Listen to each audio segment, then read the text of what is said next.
Entonces, vamos a dar inicio a la séptima sesión del primer módulo, es decir, ya la penúltima de este primer módulo sobre qué es una región.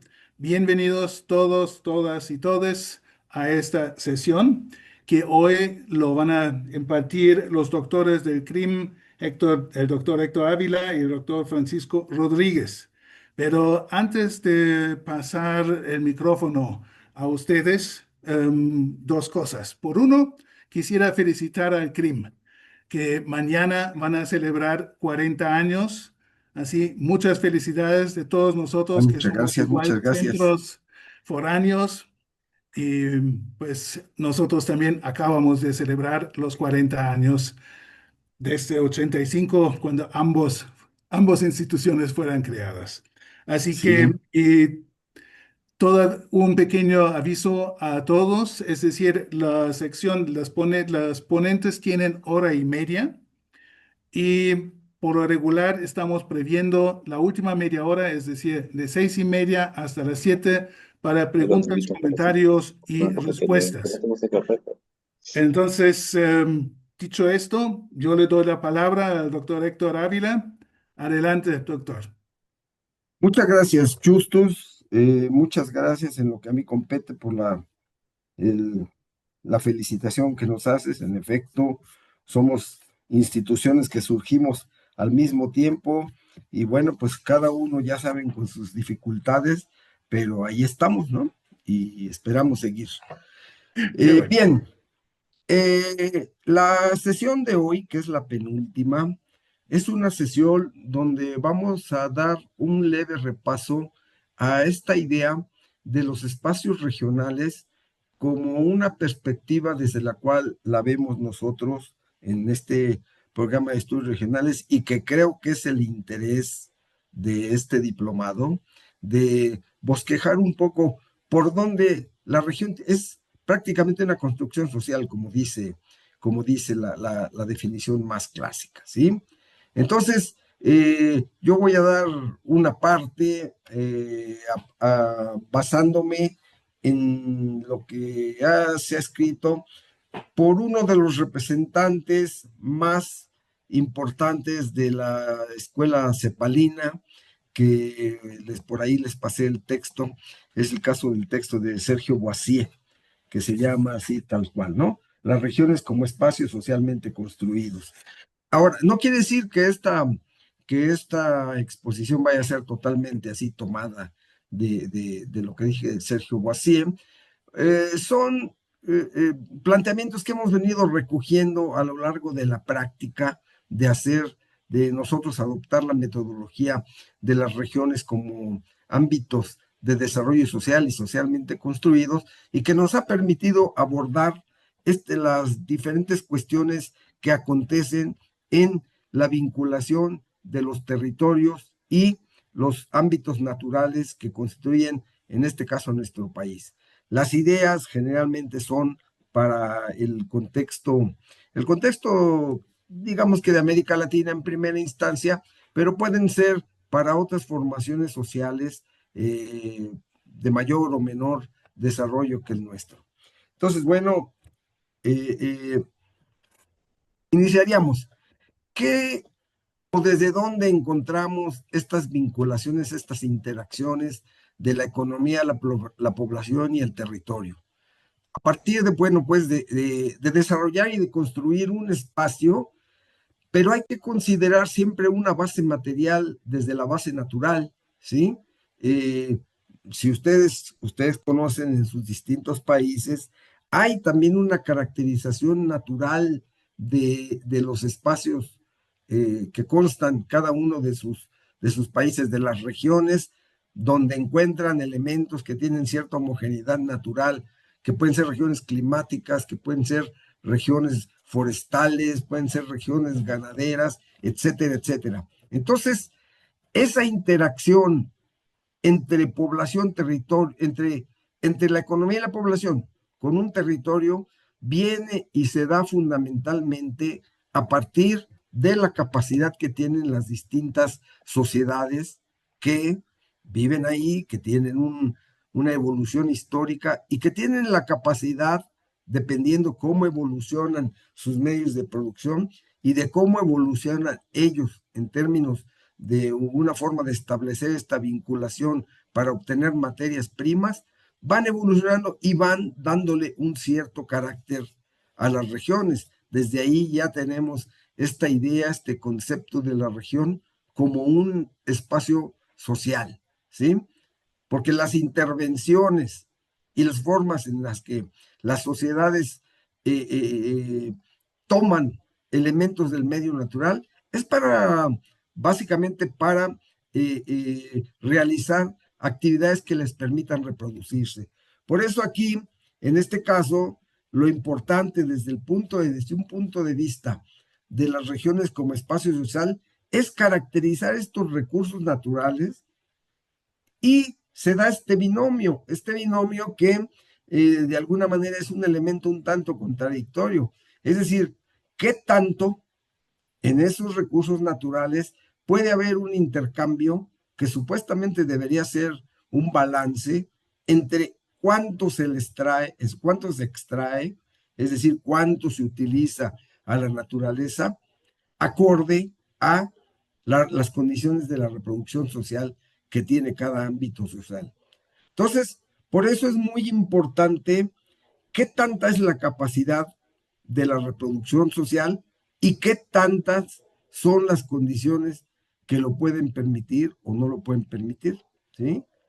Miren, y hay que considerar que en las sociedades como las que vivimos, que son sociedades donde estamos de alguna manera en términos de regidos por el modo de desarrollo capitalista, las condiciones del desarrollo capitalista, ahí es muy importante hasta dónde la naturaleza puede brindar condiciones y puede brindar o no puede brindar condiciones o se le exige muchísimo más a los medios de la naturaleza, a los recursos naturales, en términos de modelos que se van imponiendo, modelos extractivistas, donde hay un uso muy intenso de la naturaleza en búsqueda de la mayor cantidad del beneficio económico.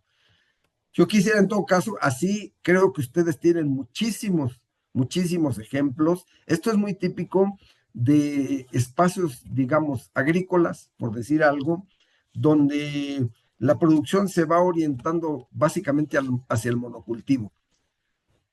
O bien en espacios donde a pesar de que la producción no sea de monocultivos, se priorizan las condiciones del desarrollo y de la capacidad de producir algo en un determinado territorio que le demanda demasiado al medio natural con costos ambientales muy fuertes.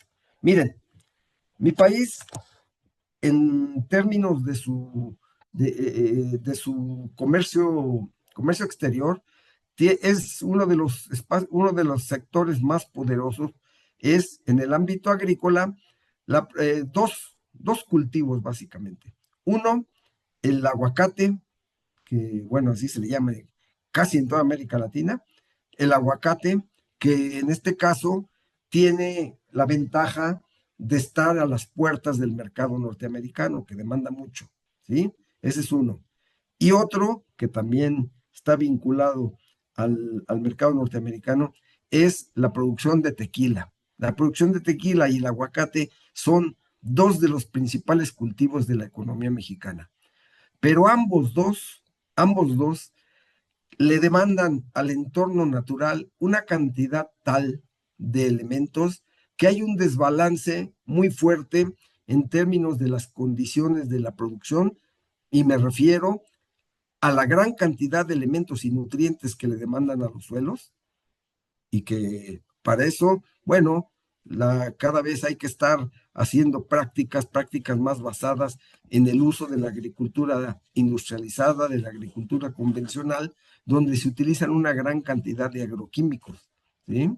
Eh, el caso quizá uno de los más dramáticos es el caso de la producción de tequila, donde la planta, el agave, que generalmente los productores sustituyen digamos, la producción que venían desarrollando de alimentos básicos, de maíz, de granos, etcétera, etcétera, para introducir el agave tequilero. Porque el agave tequilero estaba pagándose muy bien. El producto, pues, que sale del agave tequilero, pero bueno, ya sabemos que si uno recorre la cadena de valor, finalmente siempre están los grandes consorcios controlando esa cadena de valor. En México, lo que supuestamente era el orgullo nacional, la producción de tequila, pues ya cada vez está menos en manos de mexicanos, está en manos de los grandes consorcios internacionales. Por ejemplo, hay una marca muy famosa aquí en México, la Casa José Cuervo, que tiene toda una historia, una denominación de origen muy arraigada a su origen regional, que es en un lugar muy determinado, el occidente del país, los Altos de Jalisco, pero pues ese ya está dominada, más bien ya ha sido adquirida por capitales extranjeros. Hay una firma europea, me parece que es francesa, la empresa Ricard, que es el gran monopolio que no solamente es la dueña de los cultivos del tequila, es también ha invertido en la producción de la bebida esta en Brasil, de la cachaza, o también está involucrada en acciones de empresas vitivinícolas en distintos lugares de Europa. En concreto, este elemento está en manos de los consorcios internacionales. ¿A qué voy con esto? A que precisamente se da, por eso yo puse énfasis en que la construcción de este espacio social, de esta región, tiene parte de una base de recursos naturales que están ahí disponibles para poder llevar a cabo alguna actividad. Sin embargo, de entrada se encuentra con este binomio de qué qué tanta intensidad tiene la extracción de los recursos naturales y qué tanto permite su capacidad de reproducción. Es decir, lo que en términos, digamos, muy generales se ha llamado qué tanto es una producción sustentable. La experiencia nos demuestra hasta el momento que esa tal producción sustentable, pues cada vez se inclina más hacia un modelo en el cual le está costando mucho al entorno natural. Pero bueno, ahí está, se tratan de desarrollar prácticas o de impulsar modelos que no les sean tan lesivos al ámbito natural, al sustrato natural de la producción. Sin embargo, la capacidad en la que se lleva a cabo esta, esta extracción o este uso de los recursos naturales muchas veces sobrepasa las capacidades de reproducción que tenga. ¿Sí? Y esto, bueno, yo hablé de un ejemplo de la producción agrícola. Ustedes lo pueden ver en, en cualquier otro, ¿no? En la producción mineral, por ejemplo. Todo el mundo conoce el gran desbalance que hay en la producción de metales preciosos, sobre todo en términos de la cantidad de agua que demanda producir una unidad, pues, si no mínima, por lo menos muy reducida. No sé, no quisiera decir alguna mentira, pero para un kilo de plata, pues se habla de que hay millones de metros cúbicos que se tienen que utilizar de agua, ¿no? Entonces, este desbalance en términos de esa construcción de espacio social que tienen las regiones, generalmente en ámbitos como las sociedades donde predominan las condiciones capitalistas de producción, sufren de un gran desbalance, sufren de un gran desbalance independientemente de cómo sea el modelo de desarrollo donde se lleva a cabo este tipo de cuestiones. Bueno, fue como que un ámbito que sí me gustaba dejar claro de cuáles son algunas de las cuestiones que hoy en día son las que se debaten en términos de este uso de la naturaleza. Entonces, bueno, eh, si seguimos avanzando en esta cuestión de interacción entre la economía, la población y el territorio, algo que también va caracterizando a esta interacción, a este uso por los distintos grupos sociales de los elementos naturales que hay en este ámbito regional, inmediatamente se genera una especie de tipología o formas de usar el suelo, ¿sí? En donde ahí están presentes otra vez, como ustedes ven, hay elementos siempre contradictorios. Acá lo que está presente es que tanto los suelos pueden tener una aptitud para utilizarlos, digamos, los suelos agrícolas, los suelos forestales, básicamente esos dos, pero qué tanto esta aptitud genera conflictos por el uso. Su demanda puede generar conflictos. Aquí hay un ejemplo muy claro y que todo mundo percibimos, sobre todo en las capitales nacionales de nuestros distintos países, o si no las capitales nacionales, en las ciudades más pobladas, ¿sí? Es decir, eh, el crecimiento de las grandes zonas metropolitanas se está dando prácticamente en todo el mundo y en América Latina, sí es una constante, se da fundamentalmente en espacios que tienen una aptitud para la producción de alimentos y materias primas.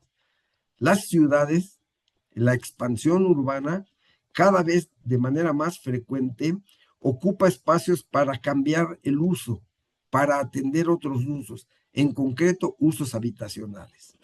Y ahí vienen, por supuesto, una serie de conflictos muy importantes, porque esta sustitución de usos del suelo, este cambio de usos del suelo, no solamente es el cambio físico, son cambios también muy importantes que tienen que ver, en primer lugar, con la actividad económica, pero también tienen impactos de tipo cultural. Es decir, el cambio que hay y que ocasiona de un modo de vida rural, un modo de vida donde hay campesinos, donde hay actividades rurales, a un modo de vida donde comienzan a proliferar las modalidades de vida derivadas de la ocupación urbana, ¿sí? Entonces, por ahí va esta cuestión de hasta dónde llegan las formas o los modelos de la ocupación, ¿sí? En donde, si bien estos espacios regionales son aquellos que dan lugar a que haya formas de poblamiento y desarrollo de actividades económicas, la ocupación, la densidad en la ocupación de estos espacios regionales, de generar espacios poblados, aumenta la vulnerabilidad ante los riesgos y los desastres. Miren, este, pues acá en México estamos sufriendo en estos momentos bastante con el cambio climático. No sé cómo esté la cuestión por el resto de los países, por lo menos de América Central, pero acá en México nos ha ido bastante mal, sobre todo estamos en la temporada de lluvias aquí en nuestro país y han caído han caído volúmenes que históricamente no se registraban. Y si a eso ustedes le agregan la saturación de los sistemas de agua, del desalojo de agua, de los sistemas de drenaje, pues hay una vulnerabilidad fuertísima. Ámbitos que no estaban acostumbrados a esas caídas de agua, pues nosotros ya es noticia casi de todos los días, este tipo este tipo de inundaciones que hay con consecuencias muy fuertes. Acá en la Ciudad de México está ocurriendo casi cotidianamente. Esta vulnerabilidad se manifiesta con una serie de problemas fuertes para la dinámica y la movilidad de la población. Ahora, esto no es nada más aquí en el caso de América Latina. Si ustedes, como estoy seguro que así ocurre, tienen un seguimiento de lo que acontece a nivel internacional, pueden ustedes ver o por lo menos tener en cuenta cómo están cambiando las condiciones y en este caso otra vulnerabilidad muy, muy fuerte que hay es la multiplicación de las sequías y la multiplicación de los incendios, ¿sí? Nuevamente aquí en el caso de México, sé que en Colombia han ocurrido fenómenos de este tipo, en Estados Unidos, en California, no se diga, en Europa, España acaba de pasar por una situación terrible donde el fuego ya llegaba hacia a la capital nacional. En fin, hay todo una dinámica en donde la ocupación de estos espacios, bueno, gracias César, lo comentamos un poquito más tarde, este, donde ya es parte de la dinámica, ¿sí? Parte de la dinámica de la exacerbación de esta contradicción, de cómo la vulnerabilidad ante los riesgos y los desastres naturales, algo que estaba a la mano de controlar por aquellos agentes sociales o por aquellos actores tanto actores, tanto productores como ciudadanía en general, y las agencias gubernamentales tenían la capacidad por lo menos de atender o de intervenir para controlar esta vulnerabilidad. Hoy es algo que está totalmente descontrolado. Y bueno, solamente digo, se necesitaría de veras no ver las cosas para negar esta cuestión de cómo ha cambiado. Por supuesto, yo soy uno de los convencidos derivados de una, un trastorno muy fuerte de las condiciones climáticas, ¿sí?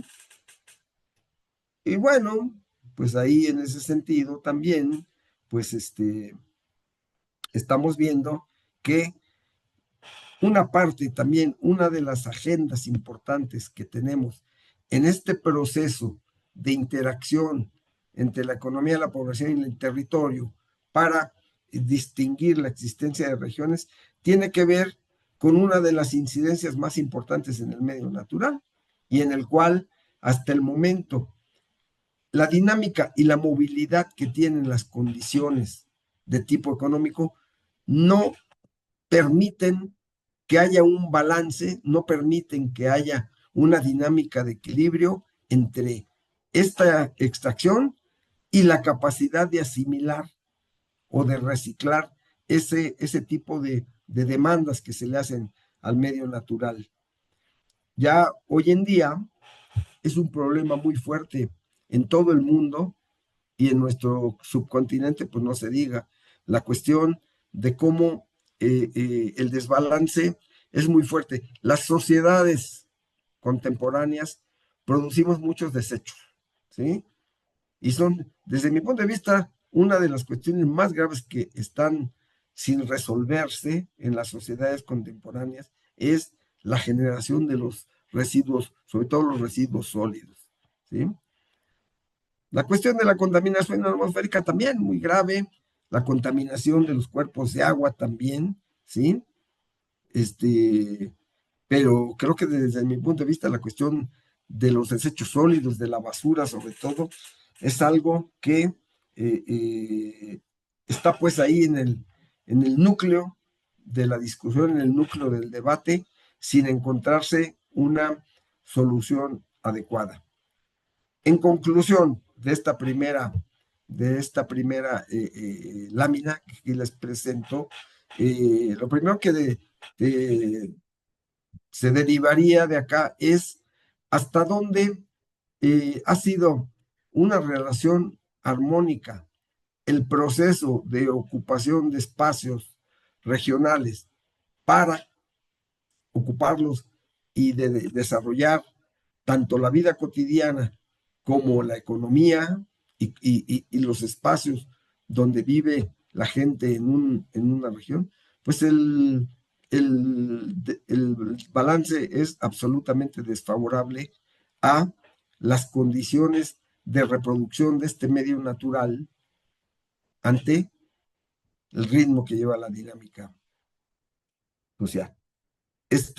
Las preguntas las vamos a dejar al final, ¿verdad? Hasta donde entendí. Sí, las preguntas vienen en la última parte, en la última media hora. Muy bien, Justus. Entonces continúo, ¿sí? Voy a tratar de medir más mi tiempo para dejarle aquí a mi compañero Francisco. Si no, ya me tardé mucho en la primera lámina. Pero bueno, voy a ir. Bien, aquí hay una serie de elementos, como ustedes pueden ver en esta lámina, que han hecho mis compañeros Javier Delgadillo y José Gasca, y que se trabajan como para tratar de ilustrar cuáles son, digamos, los elementos. Habría muchísimos más, dependiendo quién analice el espacio regional, puede poner muchos más, pero desde nuestro punto de vista, esta serie de elementos son los principales que se desarrollan digamos, como condiciones sine qua non para entender qué se deriva de esta triada, ¿sí? De lo que es, en primer lugar, un espacio físico, de lo que es un territorio, como aquel ámbito también natural muy vinculado al espacio, y finalmente, donde hay una caracterización propia de ese territorio y de ese espacio, que es lo que conocemos como el concepto de la región. Se supone que para tratar de entender y para tratar de organizar la mejor forma de sobrellevar armónicamente este tipo de elementos, existe la posibilidad de realizar desde las instancias de ordenamiento territorial, desde las instancias gubernamentales, la creación de políticas públicas que tengan impacto directo en el territorio, ¿sí? En el territorio, en las distintas formas y maneras en que los grupos sociales deben actuar para que haya un desarrollo equilibrado y sobre todo para que los beneficios económicos, sociales, básicamente, de ese desarrollo lleguen de manera armónica a todos los sectores de la población y que de manera en la cual intervienen puedan estar en las mejores condiciones de reproducir sus condiciones de vida en estos ámbitos. Por eso, elementos importantes para caracterizar el desarrollo socioterritorial y económico de las regiones, pues tienen que ver con ver cuáles son las condiciones de la organización social, cómo se desarrollan o cuáles son los procesos productivos que ahí están presentes y que están muy vinculados con esta organización social, ¿sí? Cómo si el gobierno tiene responsabilidades, bueno, pues también las empresas y las sociedades privadas deben de tenerlas al intervenir en este proceso de desarrollo de los territorios. Hay que conocer también cómo se comportan o los roles que juegan ahí los actores locales en su vinculación con con el entorno local y regional. Como ya mencionamos, también hay una serie de condicionamientos físicos, geográficos, ambientales. Bueno, esto es tan claro, ¿no? El mismo, el mismo Marx en El Capital lo decía, no se puede pescar donde no hay peces, ¿verdad? Bueno, entonces en ese sentido es muy importante el conocer cuáles son las condicionantes del medio natural en términos de la disponibilidad de los recursos naturales. Procesos que se desarrollan a partir de la dinámica que se ejerce en los espacios regionales. Finalmente, estos desarrollan de alguna manera en términos de la acción que juegan estos elementos, la organización social, todos estos, hay que generar condiciones de gobernanza, condiciones que permitan establecer interacción entre todos y cada uno de los elementos que participan en ese proceso. Entender y ubicar perfectamente las cadenas de valor que ocurren en esos ámbitos que que estamos aquí señalando, derivados de todos estos procesos productivos, pero no solamente en términos de la producción, sino cómo participan los actores y cómo la organización social puede incidir de determinada manera en la existencia de estas cadenas de valor. Que lo ideal sería que proporcionaran a todos los que participan en ella las series de condiciones que le permitieran reproducir sus condiciones de la manera más óptima. Bueno, la participación de la sociedad civil, no solamente verlo en términos de desarrollo económico, sino también cómo la sociedad civil participa en la generación o en cómo amortiguar las posibles deseconomías que se generarían a partir de la existencia de estas cadenas de valor. Y bueno, hay toda una serie de elementos. Cómo hay esto muy ligado a la cuestión de la gobernanza, se llegan a establecer mecanismos de vinculación entre los organismos sociales, los organismos productivos y las instituciones encargadas de desarrollar este tipo de cuestiones, este tipo de desarrollos económicos o sociales. Permítame un momentito, me tomar agua. Bien, en ese sentido, una de las cuestiones centrales, una de las cuestiones importantes que habría que considerar para plantear cómo hacer para precisamente evitar el caer en este tipo de desequilibrios en los cuales hablábamos, sobre todo porque ya lo hemos, desde que comencé yo esta exposición, hice mucho énfasis en la incapacidad que tiene el mercado en sociedades como las nuestras para, en primer lugar, porque la misma dinámica del mercado genera desequilibrios territoriales, pero no tiene muchas de las veces condiciones para afrontarlos o para entenderlos, ¿sí? En ese sentido, ay, perdón, me fui, ¿sí? Y en ese sentido, bueno, pues quizá únicamente ahí medio para ubicar cuáles son estos tipo de conflictos, quizá los más característicos de esta dinámica del capital. La primera, ya lo vimos desde que iniciamos, ¿no? Cómo atender la cuestión del desarrollo, pero que sea un desarrollo donde puedan haber elementos que salvaguarden el entorno natural. Esa es una de las metas de la planificación, de la intervención de los organismos del Estado para salvaguardar o para atender este tipo de conflictos, ¿sí? Los conflictos que se desarrollan entre la conservación de un entorno natural y el desarrollo, cualquiera que éste sea, sobre ese entorno natural. ¿Cómo también hay que planificar? O una de las metas de la planificación tiene que ver con entender los roles que juegan y que ejercen los actores que participan en todo este proceso. Y estos actores son tres, desde mi punto de vista muy claro, ¿no? El mercado, que es donde se mueve la dinámica del capital en sus distintas modalidades, las modalidades de monetarias, financieras, etcétera, etcétera. Los roles que desarrolla el Estado a través de las instituciones gubernamentales y a través de los sectores de la sociedad, de la producción, etcétera, etcétera. Y los roles que tiene también la sociedad local deben estar considerados en las distintas modalidades en las que interviene la planificación, ¿sí? ¿Por qué se planifica también de alguna manera? Pues obviamente porque hay un interés, son diferentes los intereses de la sociedad, los intereses públicos, ¿sí?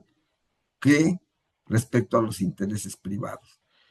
En todos nuestros países, las iniciativas privadas siempre están solicitando un mayor juego, una mayor libertad para poder intervenir en el proceso de la economía. En muchos de ellos de plano, pues piden que el Estado se haga a un lado, ¿no? Lo cual no necesariamente es lo mejor en algunos casos, ¿sí? Y bueno, eh, otro de los aspectos de por qué hay que planificar o de por qué tienen que desarrollarse mecanismos de planificación, porque tienen que finalmente entrar en un proceso de reordenamiento de las relaciones económicas y de poder. Eh, Se planifica en un ámbito donde hay un régimen, hay condiciones sociopolíticas. Y las condiciones sociopolíticas necesariamente ejercen o desarrollan relaciones de poder, acorde a los distintos actores que allí intervienen, que allí actúan, ¿sí? Entonces hay autores, no sé si ustedes vieron por ahí, en el caso de Sergio Boisier, que hace un recorrido por las distintas partes de lo que es el pensamiento regional, y concluye finalmente que este proceso de la construcción social de las regiones es al mismo tiempo una construcción política de las regiones. Digo, por supuesto, los actores tienen ideología, tienen intereses, tienen propósitos y por lo tanto ejercen una modalidad de tipo político para intervenir y para actuar. Y en ese sentido, desde ahí una buena parte del pensamiento contemporáneo, de las ideas sobre la cuestión regional, ubican que existen identifican en el elemento una caracterización de lo que es el regionalismo como el elemento fundamental para la intervención, sobre todo de los entes gubernamentales, en la planificación de esos espacios regionales. Ya discutiremos un poquito más. Esta connotación de regionalismo pues tiene muchas valores, ¿no? Hay quien lo ubica mucho con los elementos de la cultura, pero también con la economía, ¿no? Dependiendo también de cuáles han sido las condiciones históricas de su evolución. Bueno, déjenme ver, me falta una, creo. Me faltan tres muy rápidamente y ya para dejarle la palabra a mi compañero Francisco.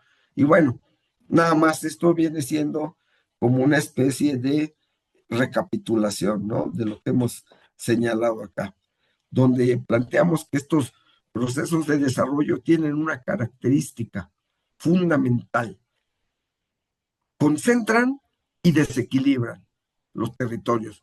Por eso, desde ahí, siempre va acompañado este proceso de identificación de espacios regionales con modalidades que pueda desarrollar las sociedades locales para intervenir y resolver estos problemas de desequilibrios y asimetrías socioeconómicas, ¿sí? Y bueno, hay distintas instancias, como impulsar los procesos de crecimiento o proveer mecanismos de articulación. Estos conflictos de desarrollo, conservación, donde las modalidades del desarrollo económico afectan de alguna manera en las modalidades del entorno físico, bueno, también a través de las condiciones y las modalidades que tiene el desarrollo económico y la planificación, trata de intervenir para equilibrar los procesos que ahí hay, regular los conflictos, ¿sí? Que se generan a través de los intereses públicos y privados e impulsar que el ordenamiento territorial impulse usos óptimos de los recursos y de ocupación del territorio. Y ya por último, bueno, obviamente también la planificación tiene que intervenir en términos de equilibrar y evitar las tensiones al interior del gobierno que generan las decisiones políticas, ¿sí? A veces al interior de los gobiernos, los encargados de las finanzas públicas o los encargados de la producción agrícola, por ejemplo, pueden no estar de acuerdo en cómo el gobierno va tomando un cierto sesgo hacia ciertos sectores de la economía. Eso es muy común en sociedades muy petrolizadas o que viven prácticamente del turismo. Muy bien. Yo no quisiera, tengo más diapositivas, pero no quisiera abundar ya, sino más bien a partir de este tipo de elementos donde yo mencioné esta característica como que innata que se da en sociedades como las que hay en nuestros países, donde la organización de los espacios regionales trae de sí como una característica inherente este, esta presencia de conflictos que a través de modalidades o herramientas como la planificación, los distintos estados, las distintas sociedades han tratado de equilibrarlas en beneficio de todo el conjunto del espacio nacional. Muy bien, esto es por mi parte, Justus, compañeros, muchas gracias por su atención y aquí me quedo escuchando a mi compañero para al final participar en el debate que se genere. Muchas Sí, gracias. gracias, doctor Héctor. Entonces ya se van acumulando comentarios que vamos a retomar y darles curso al final de esta sesión. Pero mientras vamos a dar paso a la segunda parte del doctor Francisco Rodríguez. Así que, doctor Francisco, adelante. El micrófono es Gracias, suyo. gracias, Justus. Sí se está viendo, ¿verdad? Ya Ya, está. ya la Ok, podemos ver. sí, gracias. Lo que yo voy a abordar es un enfoque en particular, un enfoque de análisis y también de planeación, o para definir medidas de planeación. Se trata del enfoque territorial. Esto que les presento está basado en el trabajo de Federico Morales y Freddy Jiménez, del Centro de Investigaciones Interdisciplinarias en Ciencias y Humanidades, otra unidad académica hermana, tanto del CRIM como del CINSUR, y que también debe andar por ahí celebrando, si no los 40 años, ya cerca, ¿eh?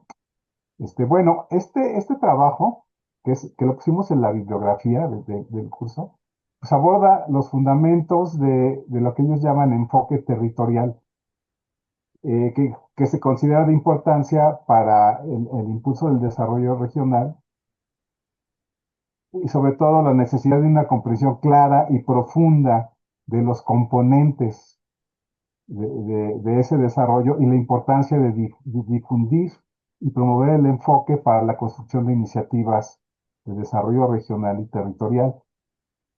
En el trabajo hay una crítica constante, porque su enfoque se construye a partir de esa crítica entre las visiones convencionales de desarrollo regional, que se orientan mucho a, a actuar a través de sectores, finalmente sectores en los que se organiza la administración pública, ¿no?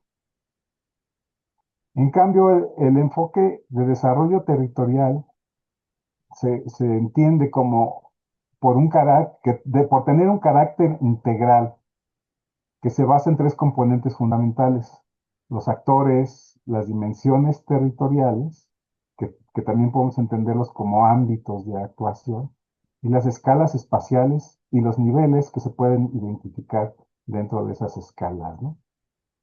En el libro también se propone la metodología del marco lógico como una alternativa importante, relevante, tanto para identificar los problemas que están limitando el desarrollo, como para diagnosticarlos y encontrar las soluciones para responder a ellos, ¿no? Para actuar en consecuencia.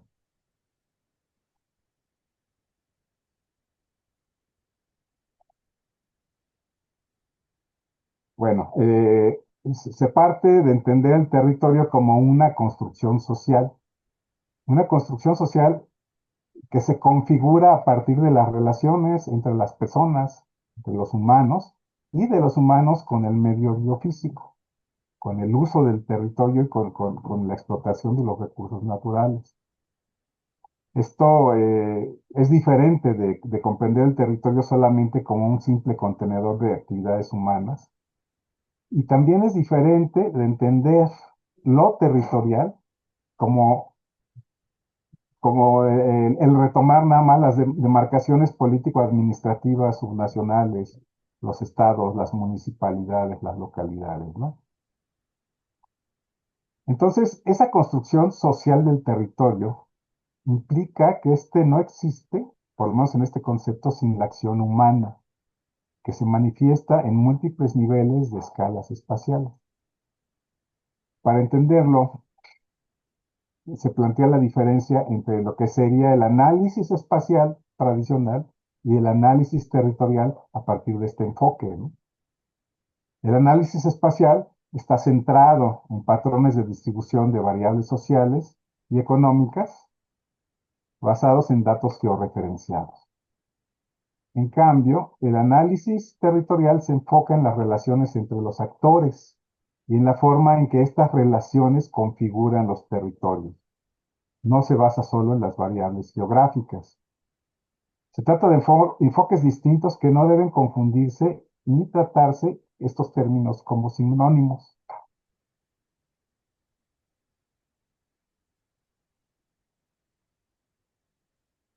El primero de los componentes importantes de este enfoque son los actores. Como dijimos, las relaciones entre los actores y de los actores con el medio biofísico configuran los territorios y sus atributos, sus características. Estos actores pueden ser individuales o colectivos.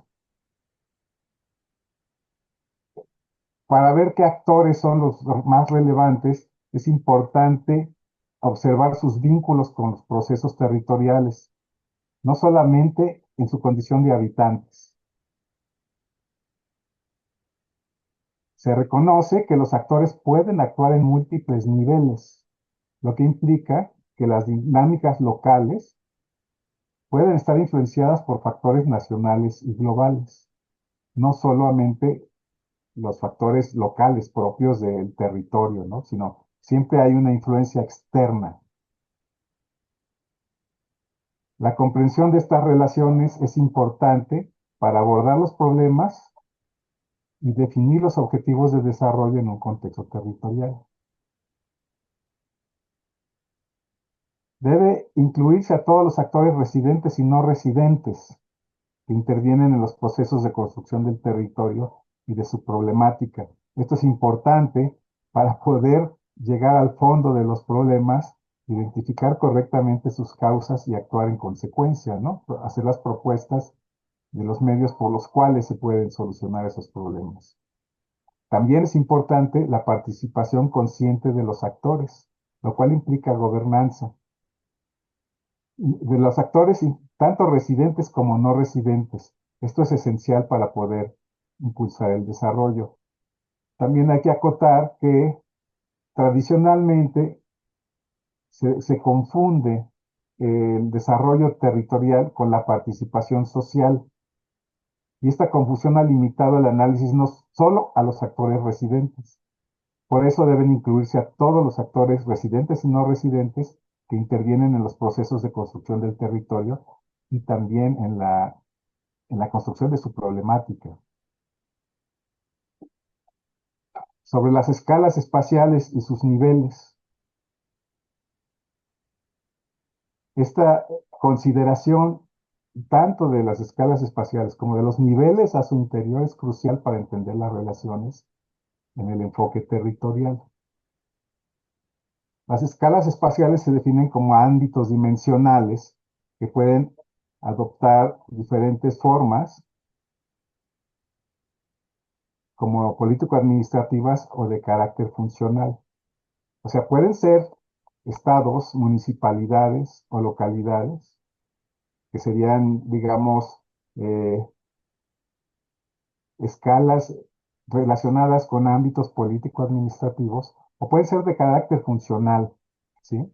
Podemos hablar de zonas metropolitanas, por ejemplo, o de territorios eh, eh, dedicados a cierto tipo de explotación ganadera o agrícola, ¿no?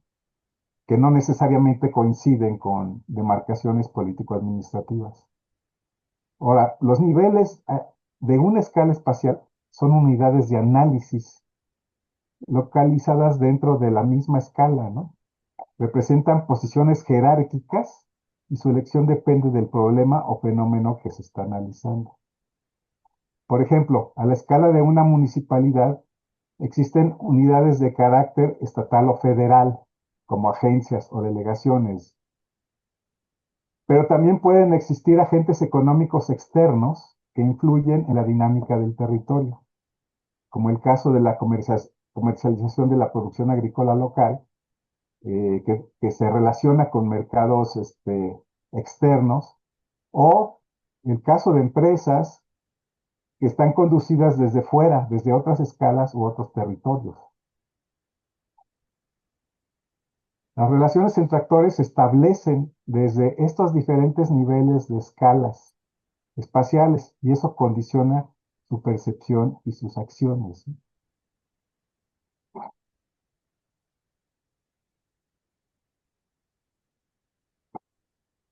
Visto así, el enfoque territorial es fundamental para entender las interacciones entre las diferentes escalas espaciales y niveles de análisis en el desarrollo regional. Se puede distinguir entre análisis macro y micro, que puede abarcar distintos niveles espaciales, como lo supranacional, lo nacional, lo regional y lo local. Y también puede entenderse que la competitividad sistémica se divide por lo menos en cuatro niveles. Lo micro, que se relaciona con las empresas, lo meso, que son las políticas e instituciones, y lo macro, que son las condiciones económico-generales, y un nivel meta, que son las estructuras socioculturales. Así, la comprensión de estos niveles es clave para el enfoque territorial, que no se limita al nivel local o regional, sino que considera procesos en múltiples escalas. También es necesario considerar la historicidad, la historia detrás de la forma en que se configuran esos niveles y escalas, porque no son fijos, sino que se construyen socialmente y pueden cambiar en el tiempo, ¿no?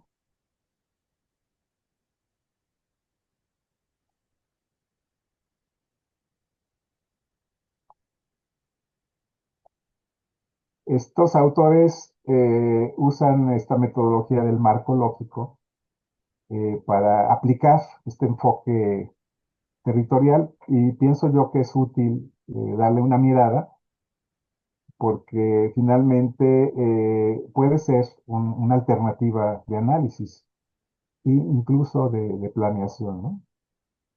El marco lógico es un método que se desarrolló en Estados Unidos, lo desarrolló una empresa privada a mediados de la década de 1960 y organismos como la USAID lo impulsaron ya desde la década de 1970 para la planeación de sus proyectos. Esta metodología se expandió primero entre las agencias de desarrollo internacional y luego trascendió a los ámbitos académicos y de profesionales de la gestión pública, de forma que se ha convertido en todo un referente para dar seguimiento a proyectos y programas de desarrollo. Comprende varias fases, pero destacan tres momentos fundamentales, que son la identificación de los problemas y sus causas, la definición de los objetivos y la definición de los medios para superar los problemas, ¿no? Cada momento se expresa en matrices, donde una lectura vertical establece los vínculos de causa a efecto y a su vez permite incidir en el cumplimiento del propósito y contribuye a lograr el objetivo superior, ¿no? Que es resolver el problema identificado. La metodología del marco lógico comprende varias fases. Aquí está una lista de 10 de esas fases, ¿no? La primera es realizar un diagnóstico participativo de una solución problema que aqueja a una población. La idea del diagnóstico participativo casa muy bien con el enfoque territorial, porque el enfoque territorial está planteando que es básico comprender las relaciones entre los actores para poder comprender cómo se construye el territorio y cómo funciona, y por lo tanto también su problemática, ¿no? Entonces esto se construiría desde el enfoque territorial a partir pues de consultar a los actores, de tomar en cuenta su perspectiva y construir todo desde ahí sin necesidad de incorporar elementos exógenos, ¿no? Entonces, la segunda fase es construir un modelo de las relaciones causa-efecto que determinan la situación o problema, que es el árbol de problemas. Una vez validado, se utiliza para construir el modelo de solución, que es el árbol de objetivos. La cuarta parte es asignar responsabilidades institucionales para resolver esa situación problema, ¿no? El quinto paso es transferir la información del árbol de objetivos al formato de matriz de marco lógico, utilizando tantas matrices como sea necesario. En el sexto lugar se identifican los riesgos del programa o proyecto, mediante el cual se busca resolver el problema, y se establecen supuestos bajo los cuales puede dar resultados el programa o proyecto, para prevenir cualquier efecto indeseable, ¿no? Se valida en el séptimo paso, se valida la lógica vertical de cada matriz. En el octavo paso se definen indicadores para dar seguimiento a cada una de las hipótesis del modelo de solución. En el noveno paso se establecen los medios para verificar la confiabilidad de los indicadores. Y finalmente se revisa la lógica horizontal de la matriz. Y entonces ya se tiene una vía para solucionar el problema. Esta es la traducción de un poco la forma de las matrices, ¿no? Esta sería la matriz de problemas, que es una forma de representar el árbol de problemas. El problema está aquí definido en medio, ¿no? Donde dice problema. Entonces se ve mi cursor. Se identifican las causas y los efectos en los distintos niveles de análisis. Niveles de análisis que el propio diagnóstico participativo nos arroja a partir de la perspectiva de los actores. Por eso, cuando se habla de causas, en cada uno de los niveles se habla de actores, dimensiones y escalas. Creo que me salté las dimensiones, pero las dimensiones son los ámbitos de actuación. En la estructura gubernamental se habla del sector de economía, del sector trabajo, del sector infraestructura, del sector salud, del sector educación. Pero esos son una predeterminación de cuáles serían esas dimensiones. En el caso del enfoque territorial, las dimensiones deben partir del análisis de diagnóstico participativo a partir de la propia perspectiva de los actores. Y a través de clasificar esas formas de entender y de relacionarse es como surgen las dimensiones. Va a surgir una dimensión productiva, a lo mejor surge más de una dimensión en cuanto a lo productivo, que puede ser la producción industrial o la producción agrícola. Va a surgir una dimensión seguramente de organización social. Va a surgir una dimensión que tiene que ver con la gestión pública, etcétera, ¿no? Y las escalas. ¿Qué escalas están interviniendo en función de qué es lo que estamos analizando? Estamos analizando una problemática local, ¿no? Lo que nos interesa es qué elementos externos a la escala local están influyendo en la problemática y cómo esa problemática está causando efectos, no nada más a nivel local, sino en otras escalas o en otros niveles, ¿no? Entonces, dentro de una escala, lo que nos interesa es ver qué actores actúan con mandatos, digamos, o con funciones que superan la propia escala, ¿no? Por eso hablaba hace rato de que la delegación de una Secretaría de Estado federal a nivel local puede tener una influencia importante en, eh, en, eh, en la causa de un problema, puede tener efectos a partir de ese problema y puede quizá ser un medio para solucionarlo, ¿no? Aquí lo que podemos ver es, por ejemplo, que en el nivel uno hay una, hay una, hay una causa, en el nivel uno se identifican tres causas del problema. En el nivel 2 esas causas se traducen en otras causas que quizá relacionan las causas, por lo menos dos de las causas en el primer nivel. Y así sucesivamente. Lo mismo sucede con los efectos. Podemos encontrar efectos como que aparecen en el nivel uno y en el nivel 2, pero que están produciendo también efectos en dos ámbitos distintos en el nivel 3.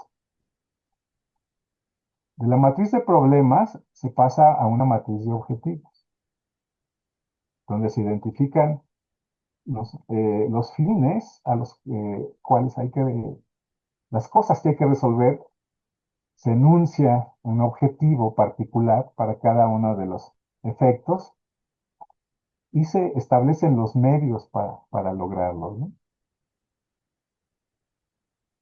Voy a mostrarles un ejemplo del mismo autor, de Morales y Jiménez.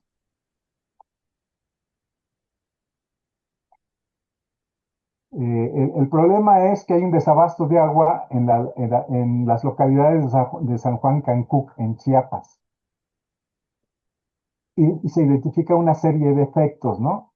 En el primer nivel se encuentra que disminuye considerablemente el nivel de los mantos freáticos, que hay una mayor presión sobre las reservas de agua en la región y que hay un aumento de enfermedades infecciosas. En un segundo nivel se encuentra que aumenta la competencia por el control de los recursos hídricos. Si el agua es escasa, pues va a haber conflictos para acceder a ella, ¿no? Y aumentan las demandas de infraestructura básica en las localidades. Al parecer, la infraestructura básica está siendo insuficiente para surtir el agua que se necesita. En el tercer nivel hay manifestaciones violentas y conflictos entre las localidades. Es probable que algunas de las localidades tengan un mayor control, mayor poder sobre el uso del agua. Y entonces esto provoca conflictos porque las otras localidades también quieren acceder.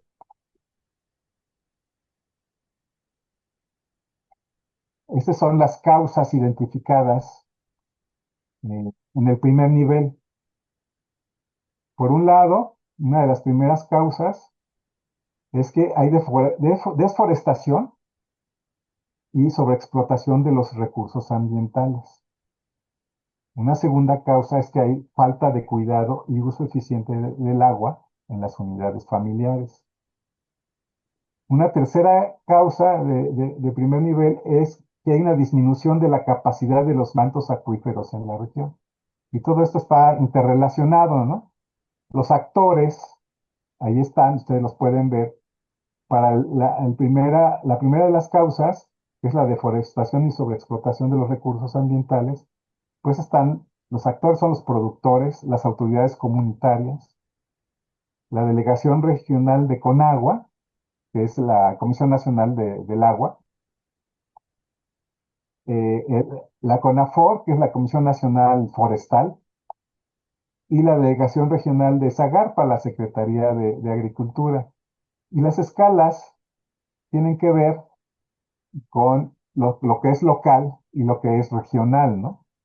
Y las dimensiones que se han identificado. A los productores corresponde la dimensión económica, a las autoridades comunitarias la dimensión de la gestión, a la delegación regional de Conagua, perdón, corresponde la dimensión ambiental, a la Comisión Nacional Forestal corresponde la dimensión política y la delegación regional de Zagarpa también económica porque tiene que estar en vínculo con los productores.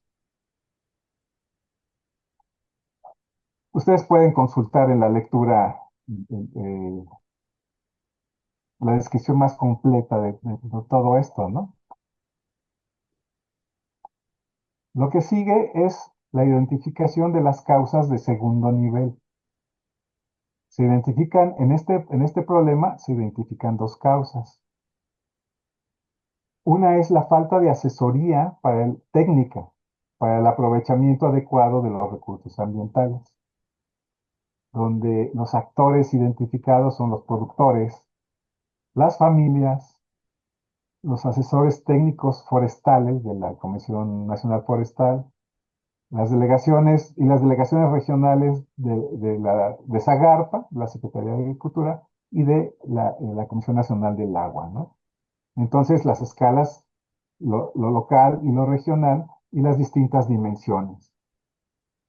La segunda causa de segundo nivel es la falta de programas reales, eficientes, de sensibilización para el uso responsable del agua. Y aquí está la lista de los actores: las familias, las autoridades comunitarias, los comités de agua, que son los que manejan los sistemas de agua potable, o incluso los sistemas de riego en el campo, los promotores de Prospera, que era el programa de desarrollo humano que se manejó hasta el sexenio de Enrique Peña Nieto, y la Dirección de Medio Ambiente Municipal. Toda esta, toda esta matriz de problemas, que yo la partí en tres para que cupiera en la pantalla, y que se pudiera leer sobre todo, se traduce en una matriz de objetivos, ¿no? El objetivo es garantizar el abasto de agua en las localidades de San Juan, Cancuc, Chiapas. En un tercer nivel, ¿se acuerdan de la problemática, no? Es prevenir las manifestaciones violentas y los conflictos entre las localidades. En un segundo nivel, los fines son establecer mecanismos de preservación y control de los recursos hídricos, así como ampliar la cobertura de la infraestructura básica en las localidades. En el primer nivel, lo que se busca es recuperar considerablemente el nivel de los mantos acuíferos para que no se repita la escasez del agua, ¿no? Un segundo fin de primer nivel es evitar la presión sobre las reservas de agua en la región. Y finalmente, un tercer fin de primer nivel sería prevenir las enfermedades infecciosas, que tiene que ver con garantizar la calidad del agua, ¿no? Del agua que se consume, el agua con que se abastecen los hogares. Estos fines deben corresponder a distintos medios, y estos medios tienen que ver con las causas identificadas en la matriz de problema, ¿no? Entonces, los medios de primer nivel, el primero es la reforestación y explotación adecuada de los recursos ambientales. Y ahí intervienen o deben intervenir tanto los productores como las autoridades comunitarias, y las delegaciones de Conagua y Zagarpa, así como la CONAFOR. El segundo medio es fomentar el cuidado y uso adecuado del agua en las viviendas. Y aquí intervienen las familias, las autoridades comunitarias, los comités de agua, los promotores de ese programa Prospera, y la Dirección de Medio Ambiente Municipal. Un tercer medio de primer nivel es recuperar la capacidad de los mantos disponibles en la región. Y aquí intervienen también los productores, las autoridades comunitarias, los asesores técnicos forestales de la CONAFOR y la Delegación Regional de Sagar. Finalmente, los medios de segundo nivel, ¿se acuerdan que eran dos causas de segundo nivel? El primero es diseñar programas de asesorías técnicas para el aprovechamiento adecuado de los recursos naturales. Y el otro es impulsar campañas de sensibilización para el uso responsable del agua.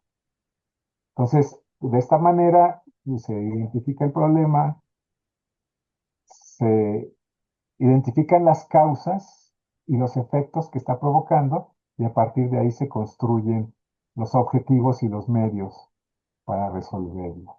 Quizá aquí hay que recalcar la importancia de hacer el diagnóstico eh, no solamente sobre el mapa, no solamente sobre el papel, sino a partir de la perspectiva de los actores. Aquí es importante identificar correctamente los actores que intervienen en la problemática y retomar su perspectiva para poder identificar los vínculos entre cada elemento, entre cada nivel y entre las diferentes escalas, ¿no? No sé si ese es el material que tenía preparado y bueno, pues vamos a ver cuál es sus preguntas, su reacción a esta idea del enfoque territorial para el análisis y planeación regional. Muchísimas gracias, doctor Francisco. Tenemos una serie de comentarios hasta donde puedo ver. Por lo pronto están más bien dirigidos a la primera parte del Sí, día de hoy, pero me imagino que van llegando todavía conforme avanzamos en la discusión. El doctor Gerardo, ¿puedes tú tomar los comentarios del chat, por favor? Por supuesto, Justus. Buenas tardes a todos y a todas. Hola, Gerardo. El doctor Roberto Campo les envía saludos, que no pudo estar ahora por un compromiso, pero acaba de enviarles saludos Gracias. a todas y a todos. Gracias. Bueno, con respecto a la primera participación del doctor Ávila, a ver si logro subirlo un poquito acá, permítanme. Dice César García Macías, el desarrollo sustentable cada vez se acerca más hacia donde le está costando al medio natural. Esta crítica es real. Se ha utilizado como herramienta política y de marketing, mientras se ha omitido aquello para lo que realmente fue concebido, alcanzar la armonía entre la producción y el respeto por el ambiente. También tenemos un comentario de René Franco, que lo escribió mientras intervenía el doctor Ávila. Así es, por ejemplo, aquí en Pachuca de Soto, el crecimiento urbano y el cambio de suelo es hacia el sur, buscando la salida hacia Ciudad de México. Mientras escribo este comentario, llueve torrencialmente en Pachuca, como sucedió aquí en San Cristóbal de las Casas ayer en la tarde también, y se inundó una parte de la ciudad. Entonces, el sur de Pachuca, que está lleno de nuevos fraccionamientos, se inunda siempre. Los permisos de construcción son demasiados frente a una creciente necesidad de vivienda.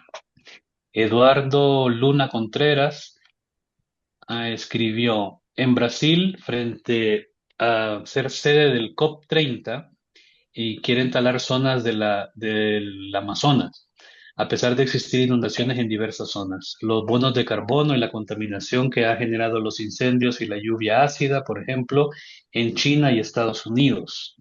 Se refiere a estos ejemplos que ponía el doctor Ávila también. Y nuevamente César García dice, he observado casos en los que algunas comunidades generan de manera intencional áreas de conservación con el objetivo de presionar a las autoridades locales, comisariados. Posteriormente, cuando esas zonas son siniestradas, se destinan para el crecimiento de espacios poblacionales. Y luego, nuevamente, Eduardo Luna Contreras dice, esto ocurrió con el Tren Maya. En el Plan Nacional de Desarrollo se aseguraba que se preservaría el área natural, cosa que dista mucho de la realidad. Gabriel Berríos también nos escribió, hay territorios en México cuyos habitantes buscan convertirlos a propósito en áreas destinadas voluntariamente a la conservación. Y veo que estos elementos, organización social, procesos productivos sostenibles, etcétera, se presentan también de manera muy clara. Y esos son los mensajes hasta el momento, Justo, los comentarios que tenemos. Muy bien. Bueno, entonces No sé si hay comentarios respecto, no son preguntas en realidad en estos momentos, pero comentarios, ejemplos de lo que ustedes estaban enseñándonos. Así que no sé si hay una... Yo quisiera así comentarios. hacer la réplica, o por lo menos Adelante, don atender Héctor. Sí, los comentarios. Déjenme encender la luz, que ya lo veo. tampoco lo vemos. Sí, acá estoy. Sí, sí, no me ven, ¿verdad? No, Es que tiene la quité el cámara apagada. video. Ahí estoy. Ahí ya Sí, estamos. miren, muchas gracias por sus preguntas, todas son muy interesantes. Miren, yo soy de los que creo que finalmente esta relación tan desigual o tan desequilibrada que hay en la naturaleza con respecto a las posibilidades y los usos que hacen las distintas sociedades, desde mi punto de vista, pues no es una nueva, es una expresión quizá un poquito diferenciada de aquel esquema clásico de la División Internacional del Trabajo, del esquema clásico donde existían los países proveedores de materias primas y aquellos países industrializados que se los llevaban a sus distintas metrópolis y después las devolvían, ¿no? Las devolvían ya industrializadas. Bueno, hoy existe prácticamente lo mismo, prácticamente, a lo mejor tiene sus pequeñas variaciones con todo este proceso de la disputa y las luchas que tienen los distintos países por involucrarse o por alcanzar los mercados globales. Y es donde se da esta discusión. De hecho, ustedes leyeron, colegas y colegas, todos, todas, este texto que en su momento por ahí se planteó primero el libro, el texto de Alan Lipietz y George Benko de las regiones que ganan, que hablan precisamente de esa dinámica, de ese mundo donde el cambio que se da en la globalización Vale como genera, 5 pesos.